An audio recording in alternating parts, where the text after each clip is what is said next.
তো নমস্কার সবাইকে। আমি এই ফার্স্ট টাইম আমার রান্না ইউটিউবে পোস্ট করব। তো প্রথমেই গরম তেলের মধ্যে কিছু গরম মশলা ফোড়ন দিয়ে তার মধ্যে আদা, জিরে, ধনে বাটা দিয়ে ভালো করে কষিয়ে তার মধ্যে লঙ্কা গুঁড়ো, হলুদ গুঁড়ো দিয়ে ভালো করে কষিয়ে নিলাম।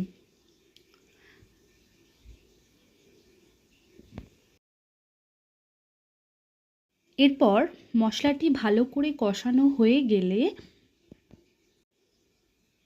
দেখুন ভালো করে মশলা থেকে তেল ছেড়ে এসছে।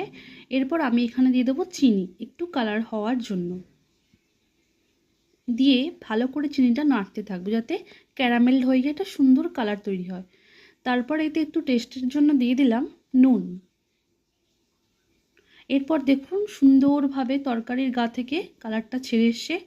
এরপর আমি এতে দিয়ে দিলাম কাজু আর পোস্ত বাটা, দিয়ে ভালো করে এটা নাড়বো যতক্ষণ এটা থেকে তেল না ছাড়ে। দেখুন কি সুন্দর একটা তেল ছাড়ছে চারপাশ থেকে। এই পর্যায়ে আমি গ্যাসের ফ্লেমটা লো করে ওয়েট করব যতক্ষণ না এটা ভালো করে তেল ছাড়ে। এরপর ভেজে রাখা আলু আর পটল এর মধ্যে দিয়ে আমি সুন্দরভাবে কষতে থাকব। দেখুন সুন্দরভাবে কষানো হচ্ছে।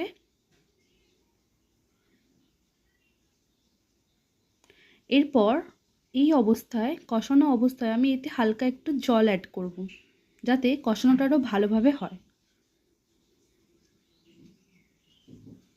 দেখুন খুব সুন্দরভাবে তেল ছেড়ে গেছে।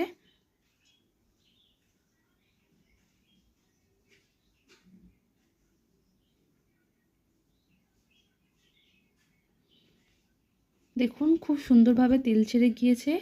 এরপর আমি এখানে একটু ঝোল হওয়ার জন্য, মানে মাখো মাখো ব্যাপারটা হওয়ার জন্য আমি এর মধ্যে হালকা একটু জল অ্যাড করেছি। দেখুন তরকারিটা ফুটছে, আমি চেক করছি আলু বা পটলটা সেদ্ধ হয়েছে কিনা। ভালো করে একটু নাড়াচাড়া করে দিলাম যাতে সব মশলা একসাথে হয়ে গিয়ে ভালো একটা টেস্ট তৈরি হয়। এরপর তরকারিটা ফুটতে দিলাম কিছুক্ষণের জন্য। দেখুন খুব সুন্দর ফুটছে। আবারও চেক করছি যাতে আলুটা সেদ্ধ হয়ে যায়, যাতে ভালো করে আলুটা সেদ্ধ হয়। দেখুন আমি একবার দেখছি আলুটা জাস্ট সেদ্ধ হয়েছে কিনা। ভালো করে এটা আরেকটু সেদ্ধ করে নেব। এই অবস্থায় আমি এখানে একটু ঘি দিয়ে সার্ভ করব। নিরামিষ দিনে তোমরা এই রান্নাটা একবার করে দেখতে পারো, আলু পটলের তরকারি।